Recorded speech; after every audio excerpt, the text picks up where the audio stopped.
should be active and not be so silent on these issues. Thank you. To kind of develop on what he was saying, touch on a little bit, and I agree, is that we need to have a more fundamental understanding of liberty. Obviously, there's a kind of a preconceived notion of the contemporary libertarianism that we have with the, white Americans and people who come from that, demographic or whatnot. But I wanted to take a step back a little bit and kind of give you like a holistic understanding of how we can move forward and a practical way that I've approached it in my work as a campus coordinator for SFL.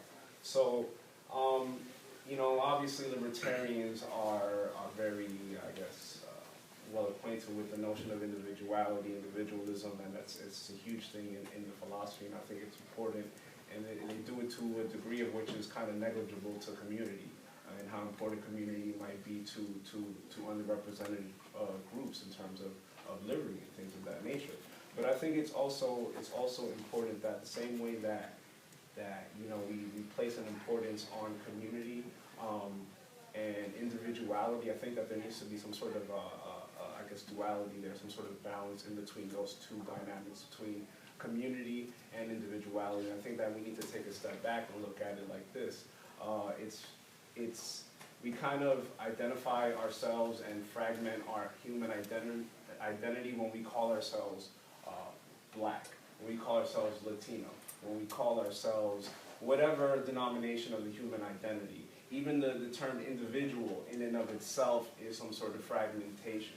So what I'm trying to suggest here is if we took a step back and forgot about these, forgotten about them, but kind of balance it to identity politics, to polarities of community and individuality, in a sense where we just look at one another as simply human beings on earth. We're all essentially brothers and sisters. When I interact with any new individual, I'm not assessing them historically, demographically, socially, politically. It's, a new being in time that I've been presented before me. How can I engage them? So I think that's very important in terms of